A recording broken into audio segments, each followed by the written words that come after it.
Aujourd'hui, on se lance dans une exploration fascinante, une véritable plongée au cœur de documents d'archives qui vont, je pense, complètement transformer notre regard sur la ville. Ah oui, je suis vraiment ravie de faire cette analyse avec toi. Moi aussi. L'objectif de notre discussion d'aujourd'hui, il est ambitieux, mais tellement passionnant. L'idée, pour quiconque nous écoute, c'est de prendre un quartier d'affaires en apparence tout à fait classique. Ouais, avec ces grandes tours de verre, les employés en costume, tout ça. Exactement. Et d'en faire le terrain d'une véritable chasse au trésor historique. Alors le sujet qui nous occupe aujourd'hui, c'est Kitahama. Le fameux cœur financier historique d'Osaka, au Japon. C'est ça. Et pour mener à bien cette mission, notre matériel source y repose sur un document vraiment exhaustif. C'est l'étude sur Kitahama à Osaka. Souvent référencé sous son nom original, Osaka Kitarama Kenkyu, pour les puristes. Voilà. Et c'est une compilation absolument remarquable. Elle ne se contente pas d'une seule perspective. Il y a des archives municipales, il y a des journaux académiques super pointus, des registres culturels. Et même des histoires orales qui ont été précieusement conservées par les entreprises locales. C'est vraiment riche. Bon, décortiquons tout ça. Car quand on se promène à Kitahama aujourd'hui, le contraste est saisissant. En surface, les immenses gratte-ciel y crient vraiment le capitalisme contemporain, quoi. C'est clair. Mais dans l'ombre de ces géants d'acier se cachent des secrets qui racontent une toute autre réalité. Ce qui est fascinant ici, c'est la façon dont ce quartier illustre, à l'échelle de quelques rues, la transition colossale de tout le Japon. Les sources qu'on m'a examinées, elles montrent avec une précision vraiment chirurgicale comment ce bout de terre, il est passé d'un centre d'échange féodal, régi par des règles super strictes, à un carrefour bouillonnant du capitalisme mondial. Et ça, en un temps record. Ouais, et le point le plus crucial que relèvent les historiens dans ces documents, c'est que cette immense transformation, elle s'est pas faite par une table rase. On n'a pas tout cassé pour reconstruire. Exactement.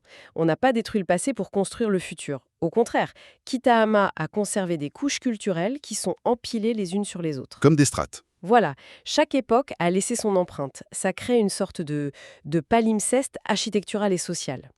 Analyser les archives de Kitahama, c'est pas faire de l'urbanisme basique. Non. C'est véritablement lire les bouleversements économiques et politiques du Japon moderne à livre ouvert. C'est une métaphore parfaite. Et justement, pour ouvrir le premier chapitre de ce livre, l'étude nous ramène à l'ère Edo, plus précisément entre 1624 et 1644, pour explorer un peu les origines du quartier. Ouais, les toutes premières fondations.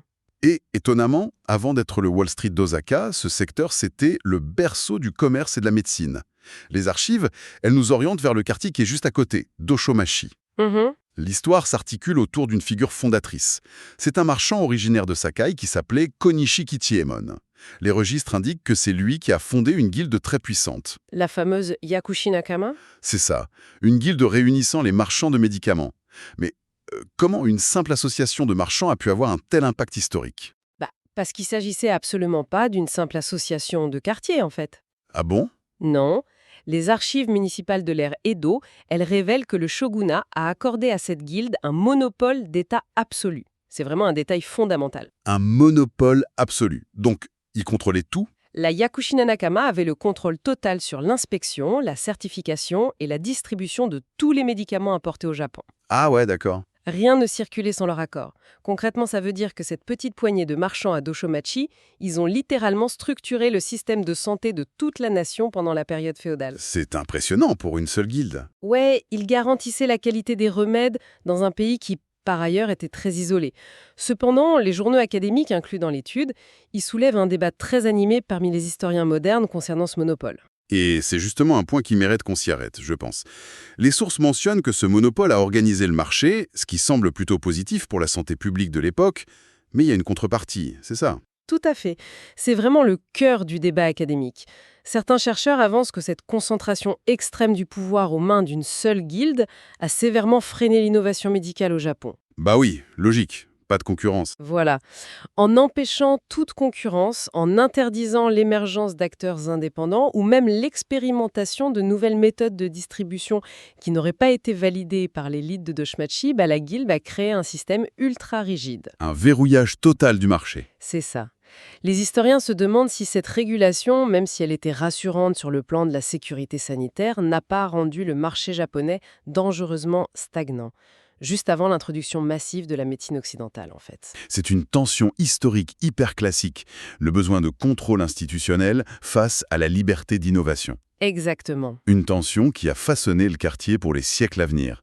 Et pour quiconque a la chance d'arpenter ces rues aujourd'hui, cette histoire n'a rien de théorique. Non, c'est très visible. Il y a des joyaux cachés incroyables pour les visiteurs.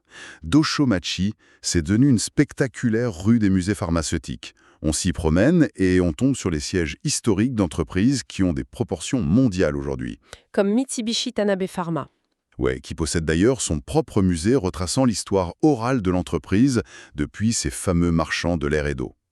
Il y a aussi le géant Shionogi, et le plus frappant visuellement, c'est qu'au beau milieu de ces mastodontes modernes de la pharmacie, il se dresse le sanctuaire Sukuna Ikona. Ah oui, magnifique. C'est un sanctuaire shinto dédié spécifiquement aux divinités de la médecine. Il est toujours là, il défie le temps. Il rappelle silencieusement les origines de la guilde. C'est un témoignage fascinant de la persistance culturelle. Ces entreprises modernes, elles financent et l'entretiennent ce sanctuaire de l'air et d'eau. Ça crée un lien direct entre la haute technologie pharmaceutique d'aujourd'hui et les croyances des marchands d'il y a 4 siècles. Et il y a une logique implacable dans l'évolution du quartier. Quand un secteur accumule des richesses colossales grâce à un monopole national sur la santé pendant des décennies, ça crée inévitablement un besoin d'infrastructures financières massives pour gérer tous ces capitaux. C'est l'évolution naturelle, ouais. Et c'est là que ça devient vraiment intéressant. Car l'étude, elle nous montre comment Kitahama a fait le pont entre la médecine et la haute finance. La transition, elle se cristallise en 1878, au tout début de l'ère Meiji. Exactement. Les archives documentent ce basculement spectaculaire. Pendant la période féodale, le quartier abritait déjà le marché du riz et un site majeur de change d'or. Donc les prémices de la finance. Voilà. Mais avec l'ouverture du Japon au monde à l'ère Meiji, l'économie a subi un choc énorme. Le système féodal s'effondrait et laissait place aux sociétés par actions de style occidental. Il fallait s'adapter vite. Il fallait une nouvelle infrastructure pour ce capitalisme naissant. Et c'est à ce moment précis qu'intervient une figure industrielle majeure, Godai Tomoatsu. Le grand réformateur. Les registres montrent que c'est lui qui a eu la vision de fonder la Bourse des valeurs d'Osaka. Et il l'a pas construit n'importe où, il l'a implanté très exactement sur les vestiges de l'ancien marché de l'or de l'ère Edo. C'est une image puissante. On imagine très bien cette période de transition dans les rues de Kitahama. Une époque où les derniers samouraïs croisaient probablement les premiers courtiers en costume 3 pièces. Un choc des cultures total. On passait littéralement de la négociation de sacs de riz et de lingots d'or aux échanges d'actions boursières complètement immatériels. Et là encore, l'observation urbaine offre de superbes récompenses. Oui, pour les curieux. Un visiteur distrait pourrait facilement passer devant le bâtiment actuel de la bourse d'Osaka en pensant qu'il s'agit juste d'une structure de verre fonctionnelle, banale. Mais en regardant de plus près, on découvre l'imposante entrée circulaire d'origine. Le bâtiment en briques, farouchement préservé. C'est magnifique avec la statue. Avec la statue monumentale de Godai Tomoatsu, ouais. Ces détails, c'est pas juste de la décoration urbaine. Ils marquent le point zéro physique du capitalisme boursier japonais. Mais cette transition économique fulgurante du riz aux actions, elle s'est pas faite dans la tranquillité. Loin de là. Ça aurait été trop simple. Les sources nous plongent ensuite dans la crise politique de l'ère Meiji, particulièrement autour de l'année 1875. Le contexte décrit par les historiens, c'est celui d'une immense instabilité. De janvier à février 1875, le jeune gouvernement japonais, qui tentait de moderniser le pays à marche forcée, s'est retrouvé profondément fracturé. Fracturé sur quel sujet, Evelyne? Les archives citent un terme clé, le Seikanron. Ah, c'est un terme historique assez lourd. Les documents mentionnent qu'il s'agit d'un débat sur une éventuelle expédition punitive en Corée, couplée à des désaccords sur une expédition militaire à Taïwan, c'est ça? C'est bien ça. Mais comment ces questions de politique étrangère ont-elles pu menacer de faire s'effondrer tout le gouvernement central? Il faut comprendre que ces débats, ils n'étaient pas que géopolitiques. Ils touchaient à l'identité même de la nation, en fait. L'étude rapporte ces faits avec une neutralité stricte, et elle montre vraiment les clivages au sein du pouvoir. Deux visions qui s'affrontent. Exactement. D'un côté, une faction du gouvernement, qui était souvent composée d'anciens samouraïs ayant perdu leur statut social, poussait pour des interventions militaires fortes en Asie, comme le Seikanron. Pour affirmer la puissance du Japon, j'imagine. Pour affirmer la puissance du nouveau Japon, oui, et donner une raison d'être à la classe guerrière déchue.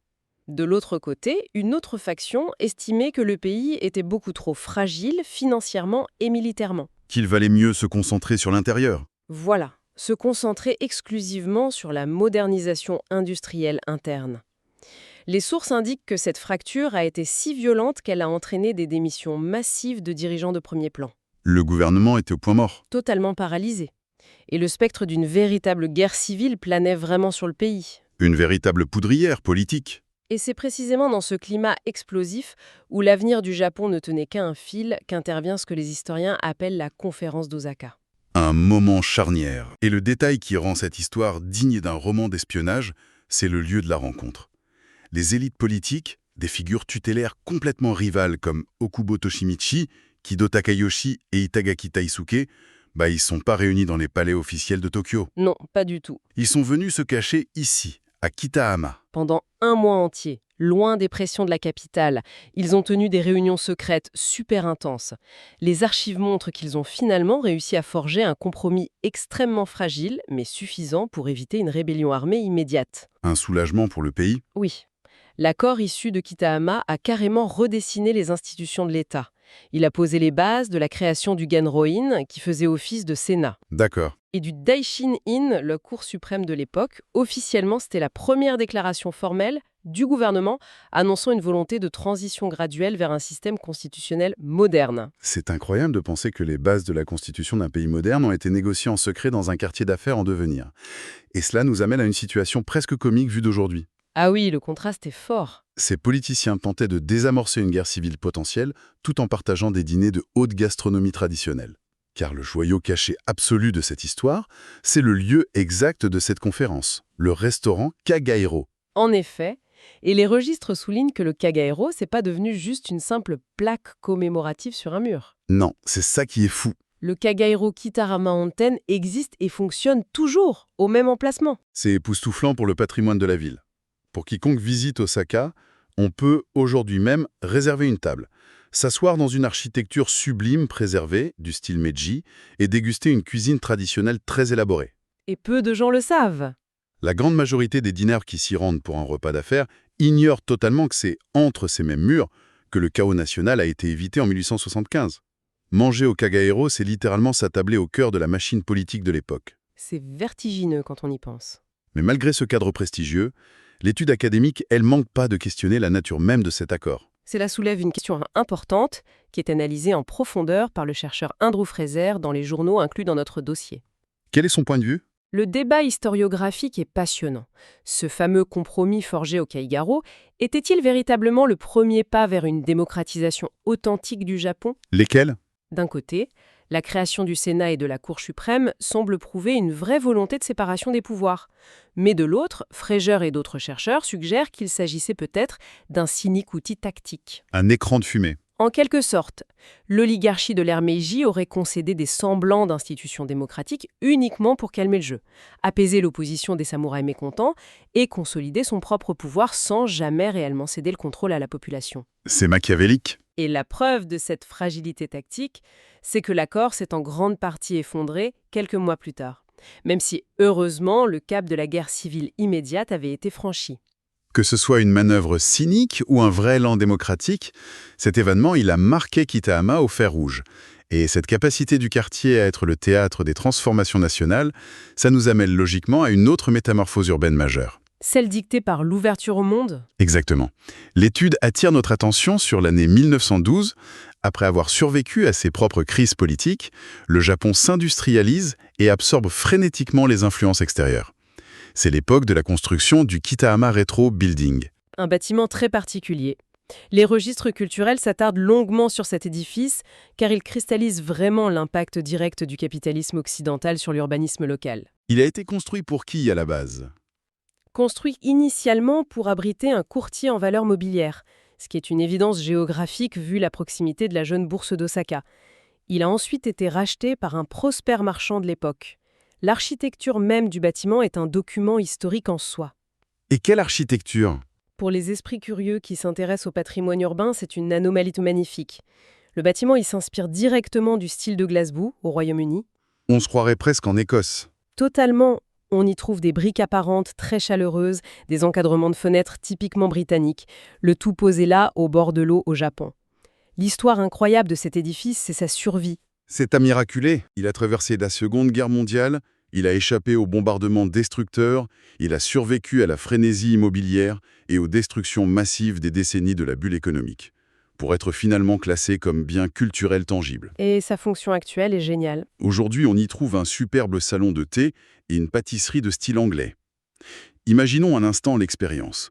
Prendre place dans ce bâtiment centenaire, commander un thé Earl Grey et des scones traditionnels, tout en profitant d'une vue imprenable sur la roseraie de l'île de Nakanoshima de l'autre côté de la rivière. C'est idyllique. C'est vraiment la fusion culturelle et la résilience économique d'Osaka matérialisée dans des briques et des tasses de porcelaine. Cette idée de fusion et de résilience, elle nous conduit vers une observation encore plus subtile abordée par l'étude. Laquelle? Au-delà des grands bâtiments en briques ou des temples majestueux, les chercheurs mettent en lumière une réalité immatérielle étonnante, la spiritualité urbaine quotidienne de Kitahama. Ah oui, les petits sanctuaires. En analysant la cartographie du quartier moderne, les sources révèlent la présence récurrente de minuscules sanctuaires shintoïstes, mais ils ne sont pas placés de manière ostentatoire. Non, il faut les chercher. Ils sont littéralement encastrés dans l'urbanisme contemporain, relégués dans de petites cours intérieures ombragées, coincés dans les angles morts des immeubles de bureaux ultramodernes, étouffés par le verre et l'asphalte. C'est un choc visuel total lorsqu'on s'y promène. On marche au milieu de tours gigantesques où se brassent des millions d'yens à la seconde et soudain, dans une ruelle, paf, on fait face à un sanctuaire miniature avec de vieilles lanternes de pierre et des petites offrandes d'eau ou de saké. Le temps. Ça donne le vertige. C'est comme si l'on observait un bug dans la matrice de la ville ultramoderne. Qu'est-ce qui justifie le maintien de ces espaces sacrés microscopiques sur des terrains qui valent aujourd'hui une fortune en immobilier ? Si l'on relie cela à une perspective plus large, les recherches historiques et sociologiques compilées dans l'étude sont très claires. Ces sanctuaires ne relèvent absolument pas du folklore touristique ni d'une superstition vague. C'est beaucoup plus profond. Ils sont la preuve d'une continuité spirituelle ininterrompue qui remonte là encore à l'ère Edo.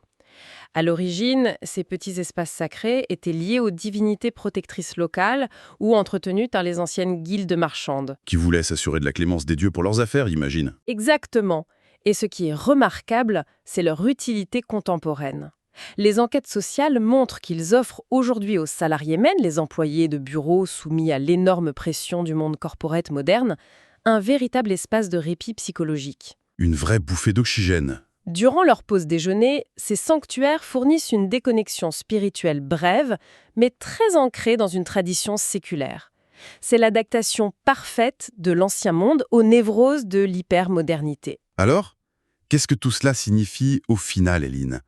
Si l'on rassemble toutes les pièces de ce puzzle historique fournies par l'étude, le monopole absolu sur les médicaments qui crée des richesses immenses, la transition abrupte vers la bourse, sur les cendres du marché de l'or, les politiciens qui évitent une guerre civile lors d'un banquet secret, Les salons de thé écossais. les salons de thé qui survivent aux bombes et ces employés de bureau qui prient devant des lanternes de pied au pied de leur tour de verre. Quel est le grand fil conducteur de ces archives ? La méta-analyse, qui synthétise ces 5 champs de recherche, mène à une conclusion frappante sur la nature même d'Osaka. Et quelle est cette conclusion ? Kitahama, c'est le laboratoire parfait pour comprendre la capacité quasi organique de cette métropole à superposer les époques sans jamais recourir à l'effacement. Les sources démontrent que face aux chocs colossaux, l'isolement féodal, la brutalité du capitalisme mondial, le colonialisme, les influences occidentales, la guerre, la reconstruction, la ville adopte toujours une stratégie d'absorption. Elle intègre, elle ne détruit pas. Elle rase pas son passé pour imposer le présent. L'ancien site d'échange de l'or mute pour devenir la bourse moderne. Le lieu de conspiration politique intègre le paysage gastronomique patrimonial. Les croyances séculaires des marchands se métamorphosent en cliniques psychiatriques à ciel ouvert pour les cadres stressés. C'est vraiment une résilience urbaine par l'accumulation sédimentaire. L'image de la sédimentation est très juste. Cependant, il faut rendre justice à l'honnêteté intellectuelle de notre source principale. L'étude de Kitahama dresse un portrait fascinant, c'est indéniable. Mais elle est très transparente sur ses propres lacunes, n'est-ce pas, Julie ? Il y a un grand absent dans toutes ces archives de la ville. Absolument. Toute analyse historique rigoureuse se doit d'identifier ces angles morts. Et les chercheurs de l'Osaka Kitahama Kenkyo le font très ouvertement. Quel est ce vide historique taré? Ils résident dans leur perspective biaisée. L'histoire de Kitarama nous est parvenue de manière asymétrique. Elle est dictée presque exclusivement par la voix des élites. Nous avons accès aux exploits commerciaux du grand marchand Konishi Kittiémon. Nous lisons les correspondances politiques de leaders comme Okubo Toshimichi. Et on admire les réussites de l'industriel Godai Tomoatsu. Voilà. En revanche, l'histoire orale des classes laborieuses de base, elle brille par son absence. Les travailleurs de l'ombre. La vie quotidienne, les luttes et les perspectives des travailleurs qui faisaient concrètement tourner les rouages de cette machine économique ne sont pas documentées dans les registres officiels. C'est une histoire fascinante, mais elle est irrémédiablement racontée d'en haut. Ce rappel, il est essentiel pour garder un esprit critique face aux archives. Pour synthétiser la richesse de cette exploration, il est évident que pour quiconque visite ou étudie Osaka, le regard porté sur Kitahama s'en trouve définitivement changé. C'est une certitude. C'est plus du tout un quartier d'affaires stérile ou générique. Les documents ont prouvé que c'est un véritable livre d'histoire à ciel ouvert, dont il faut savoir déchiffrer les pages. L'idée de pouvoir savourer un repas traditionnel à l'endroit exact qui a sauvé l'État d'un conflit armé destructeur. De prendre une pause thé dans une relique de 1912. Et d'observer des rites spirituels multiséculaires adossés aux fondations de la finance moderne. Tout ça dote la visite de la ville d'une épaisseur temporelle incroyable. Et la portée de ces recherches, elle va bien au-delà de la seule ville d'Osaka, en fait. Comment ça? Comprendre cette mécanique des couches historiques imbriquées, ça enrichit profondément la façon dont on peut analyser n'importe quelle grande métropole dans le monde. C'est vrai. Ces sources académiques, elles nous fournissent une grille de lecture universelle. Elles nous poussent à gratter le vernis contemporain. Elles nous enseignent que sous l'asphalte lisse et derrière les façades de verre de n'importe quel centre urbain se cachent ces sédiments tumultueux de crise politique, de mutations économiques sauvages et d'une résistance culturelle obstinée. C'est une méthodologie d'observation super précieuse à emporter avec soi. Et pour clore cette analyse, en écho à ce vide historique et à l'absence des voix populaires dans les archives dont on parlait à l'instant, voici une pensée pour prolonger la réflexion pour ceux qui nous écoutent. Vas-y. Si, par un phénomène impossible, les pierres élégantes du restaurant Kayairu ou les lanternes moussues des sanctuaires encastrés trouvaient soudainement une voix, non pas pour relayer les discours des ministres ou des barons de la finance, mais pour raconter l'histoire du point de vue des simples commis de cuisine de l'ère Meiji. Ou des charpentiers. Des charpentiers anonymes qui ont hissé les briques du style Glasgow, ou des cohortes d'employés de bureaux d'après-guerre qui ont véritablement bâti la richesse de ce quartier à la sueur de leur front. Quel récit alternatif et très certainement beaucoup plus chaotique, brut et humain de la fameuse modernisation japonaise entendrions-nous? C'est une excellente question. C'est sur cette question vertigineuse que s'achève notre exploration. À très bientôt pour de nouvelles découvertes au fond des archives.